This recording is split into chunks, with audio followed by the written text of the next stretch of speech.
السلام علیکم، میں ہوں علی سلمان انچن اور آپ دیکھ رہے ہیں اچیور شو۔ جیسے کہ اس شو میں ملواتا ہوں آپ کو ایسے اچیور سے جس نے دنیا بھر میں پاکستان کا نام روشن کیا، مگر آج کے اچیور کچھ خاص ہیں، کچھ مینٹور ٹائپ کی پرسنالٹی ہے میرے ساتھ، اور میں چاہوں گا پہلے ان کا ویڈیو پیکیج دیکھیں پھر ہم ان کی طرف چلتے ہیں۔ سفارتکاری یعنی ڈپلومیسی کیا چیز ہوتی ہے یہ پاکستان کا عام آدمی شاید نہ سمجھے، لیکن عالمی سیاست میں اس کی اہمیت نہایت خاص ہے۔ قیام کے بعد پاکستان نے سفارتکاری کے میدان میں بہت بڑے بڑے نام پیدا کیے۔ سفارتکاروں اور سفارت میں سب سے اہم ذمہ داری کسی ملک کے سفیر کی ہوتی ہے، جو اپنے ملک کا کسی اور ملک میں نمائندہ ہوتے ہیں۔ پاکستان کے ایک ایسے ہی بڑے نام جنہوں نے بین الاقوامی سطح پر پاکستان کے لیے شاندار خدمات انجام دیں، ایک بہت بڑے اور کامیاب سفیر خیام اکبر۔ خیام اکبر جنوبی پنجاب کے خوبصورت شہر ملتان میں پیدا ہوئے۔ سرائیکی زبان کی مٹھاس ان کے کردار کا حصہ ہے۔ قائد اعظم ان کی پسندیدہ شخصیت ہیں۔ قائد اعظم سے محبت کا دم تو بہت لوگ بھرتے ہیں، پر قائد کے پاکستان کو جب ان کی ضرورت ہوتی ہے تو بہت سارے لوگ اس میں ناکام ہو جاتے ہیں، لیکن خیام اکبر نے پاکستان سے باہر جو خدمات انجام دیں اس پر ہر پاکستانی بجا طور پر فخر کر سکتا ہے۔ 2018 سے پاکستان کے سفیر کی حیثیت سے اسپین میں خدمات انجام دے رہے ہیں۔ اس کے علاوہ فارن سروس کی طرف سے اقوام متحدہ کے علاوہ مختلف ممالک میں مختلف پوزیشنز پر پاکستان کا نام اونچا کرتے رہے، جس میں سعودی عرب، فرانس، تیونس، جرمنی اور عمان شامل ہیں۔ 6 بین الاقوامی زبانوں پر عبور بھی رکھتے ہیں۔ جہاں گئے وہاں کے مقامی افراد کے دل جیت لیے، اور ان کے دل جیتنے کے ساتھ پاکستان اور پاکستانیوں کے لیے اچھے سفیر ثابت ہوئے۔ خیام صاحب کے دل آویز شخصیت ایسی ہے کہ جس ملک میں انہوں نے پاکستان کو سرو کیا، وہاں پر موجود ان کے ہم وطن ان کا دم بھرتے ہیں۔ فیض ٹی وی کو یہ اعزاز حاصل ہو رہا ہے کہ ہم خیام اکبر صاحب سے ملاقات کا وسیلہ بن رہے ہیں۔ جی، جیسے کہ آپ نے ان کا ویڈیو پیکیج دیکھا تو وقت ضائع کیے بغیر ویڈیو لنک کے ہمارے ساتھ موجود ہیں خیام اکبر صاحب۔ السلام علیکم خیام صاحب، کیسے ہیں آپ؟ خیریت سے ہیں سر، کیسے ہیں آپ؟ الحمدللہ۔ سر، پہلی بات بہت بہت شکریہ کہ آپ نے مجھے پتہ ہے مصروفیات کے ساتھ اپنا ٹائم دیا ہمیں۔ بہت بہت شکریہ، it was my pleasure, and I really, میں نے آپ کا یہ جو ہے سلسلہ اس کو تھوڑا بہت میں نے محسوس دیکھا، تو I think you are doing a good job, best wishes for everything. Thank you sir. اچھا، ایسا کہ میں چاہوں گا کہ ہم جو ہے ابھی تو خیام اکبر صاحب ایک امبیسڈر ہیں، تو مگر آج تو یہ امبیسڈر ہیں، مگر یہ بچپن میں تو امبیسڈر نہیں ہوں گے، تو میں چاہتا ہوں کہ آپ کی بڑی خوبصورت سٹی سے آپ کا تعلق ہے ملتان سے، صوفیوں کی سٹی ہے اور بہت سے حوالوں سے مشہور ہے، تو مجھے سر بچپن سے بتائیں نا خیام اکبر صاحب بچپن میں کیسے تھے؟ بس سلسلہ اس طرح ہے کہ 1961 میں پیدائش ہوئی ملتان میں۔ میرے والد وکیل ہیں، ہماری فیملی کی تقریباً 200 سال سے ملتان میں مقیم تھی، تو اندرون گوہر گیٹ میں میرا بچپن گزرا، اور اس کے بعد پھر ہم لوگ شفٹ ہو گئے گلگشت کالونی ملتان میں ہی۔ ایف ایس سی تک میں نے وہاں پہ تعلیم حاصل کی، اور انجینئرنگ میں نے کی تھی۔ میرے والد مجھے سی ایس آفیسر دیکھنا چاہتے تھے، وہ یا تو مجھے ڈپٹی کمشنر دیکھتے تھے یا وہ مجھے سفیر دیکھتے تھے، لیکن میں نے کہا کہ میں پروفیشنل ڈگری بھی ایک حاصل کروں، تو اس طرح ہوا کہ الحمدللہ ملتان میں پڑھنے کے بعد پھر میں لاہور چلا گیا۔ ملتان کا ٹائم واز ونڈرفل۔ ہم لوگ مڈل کلاس ماڈسٹ گھرانے سے تھے۔ میرے والد اس طرح کے وکیل تھے جو پیسہ کمانے سے زیادہ خدمت کی طرف ان کا لگن تھا، تو اور اپنا وہ ایک لکھنے والے بھی تھے، وہ ایک شاعر بھی تھے، وہ ایک آرٹسٹ بھی تھے، وہ میوزک بھی بجاتے تھے، مختلف قسم کے انسٹرومنٹس۔ وہ ایک حرفن مولا شخص تھے، انہوں نے ہم میں تھوڑا تھوڑا ہم سب بہن بھائیوں میں کچھ نہ کچھ دیا۔ تو میں نے، اگر میں آج کچھ بول سکتا ہوں، تقریر کر لیتا ہوں، تو اس کو میرے والد محنت بہت بڑی ہے اس میں، اور الحمدللہ اٹ واز اے ونڈرفل۔ ہم لوگ 2 فیملیز اکٹھی رہتی تھیں، میں اور میری پھوپھی فیملی، اور ہم لوگ 6 لوگ بچے ہوتے تھے، اور we had a wonderful time, although resources were not big, but we had a remarkable time there. الحمدللہ اسکول میں بھی اللہ کا فضل بہت اچھا رہا۔ سر، آپ یہ بتائیے کہ پڑھنے میں آپ، آئی ایم شیور کہ آپ نے بتایا کہ آپ نے والد کی خواہش کے بعد آپ نے یا تو ڈپٹی کمشنر یا ایمبیسڈر، تو آپ نے اپنے والد کی خواہش تو پوری کر لی، مگر آپ کی خود کی خواہش کیا تھی کہ میں ایمبیسڈر ہی بنوں یا CSS ہی کروں، کہ میں کچھ اور فیلڈ یا میوزک یا آرٹ یا کسی اور جگہ جاؤں؟ اوریجنلی تو میں کرکٹر بننا چاہتا تھا، لیکن میری آئی سائٹ کا ایشوز ہو رہے تھے، ایک بہت ارلی شروع ہو گئے تھے، تو it was not helping me out. لیکن یہ تھا کہ نو ڈاؤٹ ایفرٹ یہ تھی کہ جس بھی شعبے میں جانا ہے وہاں پہ ایفرٹ اس طرح کرنا ہے کہ وہ پبلک سروس کی کوئی فارم ہو. تو الحمدللہ اگر میں انجینئرنگ پروفیشن میں بھی رہتا تو شاید اسی طرح کے اس میں تھا. اس وقت اللہ نے مجھے اپنا سفارتکاری میں لگا دیا، تو یہ پاکستان کی وکالت بھی ہو رہی ہے، ساتھ ساتھ پاکستانی کمیونٹی جہاں جہاں بھی ہے ان کی خدمت کے بھی موقع اللہ دیتا ہے. نہیں سر، اس پہ تو ہم ڈیٹیل میں بات کریں گے، اور میں بہت سی چیزوں کا فٹنس ہوں، اور آپ کی ہمبلنس اور آپ کی جو کیا کہتے ہیں مہمان نوازی ہے یا کلچر یا آرٹ یا دوسرے حوالے سے، تو اس کا میں فٹنس ہوں. انشاءاللہ اس پہ ڈیٹیل میں بات کریں گے. سر مجھے بتائیں کہ کالج جب آپ پڑھ رہے تھے یونیورسٹی میں، سر کبھی ہوا کہ خواتین کے کالجز کے باہر آگے کھڑے ہونے کا اتفاق ہوا، کہ صرف پڑھتے ہی رہتے تھے، یا پالیٹکس میں یا کسی پالیٹکس میں یا یونین پالیٹکس میں جانے کا اتفاق ہوا؟ دیکھیے، جب میں ملتان میں تھا FSC تک، تو میرا ایکسٹرا کریکولر ایکٹیویٹیز میں بہت تھا. میں کمپٹیشنز میں ملتان ڈویژن کو بھی ریپرزینٹ پاکستان کے لیول پہ کرتا رہا. ڈیکلیمیشن کانٹیسٹ ہو گئے، ڈیبیٹس ہو گئی، ان میں بہت میں ایکٹیو تھا. لیکن کسی گرلز کالج کے سامنے جا کے کھڑا نہیں ہوا تھا. I never happened to تھا.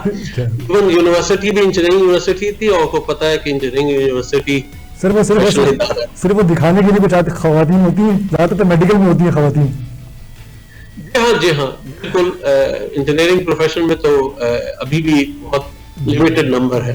سر جب آپ نے CSS پاس کیا تو آپ نے سب سے پہلے آگے کس کو بتایا کہ میں نے CSS پاس کر لیا؟ اس طرح ہوا تھا کہ آ گیا تھا وہ، میں گھر پہ تھا ان دنوں میں. اس سے پہلے میں نے انجینئرنگ کی، انجینئرنگ کے بعد میں نے انجینئرنگ پروفیشن میں بھی کچھ عرصہ کام کیا. پھر میں ملتان آ کے جاب چھوڑ کے میں ملتان آ کے دوبارہ سے تیاری کی. تو میں گھر پہ تھا، تو بیل بجی، تو باہر وہ ڈاکیا آیا ہوا تھا، تار بانٹتا. اس نے وہ اس کو پہچانتا تھا، محلے کا بندہ تھا. تو اس نے مجھے کہا کہ اپنا مٹھائی کھلاؤ. تو میں نے کہا کہ لگتا ہے کہ میرا رزلٹ آ گیا ہے. تو خیر ابھی میں یہ بات کر ہی رہا تھا تو پیچھے لوگ سن بھی رہے تھے کہ یہ تھا. تو ڈیفینیٹلی مائی مدر واز سب سے پہلے جن کو میں نے اطلاع دی، اور میری بیوی بھی ساتھ تھی، کیونکہ میری شادی کافی پہلے ہو گئی تھی. صحیح. تو پہلی پوسٹنگ کہاں تھی؟ پہلی پوسٹنگ آپ کو کہاں لگی؟ اب ٹیکنیکلی میں نے ہوتا فارن سروس میں یہ ہوتا ہے کہ جب آپ civil service academy Walton Lahore سے، پھر فارن سروس اکیڈمی اسلام آباد سے ہو جاتے ہیں، تو منسٹری میں کچھ وقت گزارنے کے بعد آپ لینگویج کورس پہ جاتے ہیں. میں لینگویج کورس پہ فرانس گیا تھا. فرانس میں ایک شہر ہے وشی، وہاں پہ 1 سال گزارا. اور وہ اس کے بعد پھر واپس آنے کے بعد 1 مہینے بعد انہوں نے تونس مجھے پوسٹ کر دیا تھا. ہمیں 4 سال رہا. خیام صاحب آپ سے میں گفتگو کا آغاز یہیں سے کروں گا، مجھے چھوٹی سی بریک لینی ہے. تو ناظرین ملتے ہیں ایک چھوٹی سی بریک کے بعد.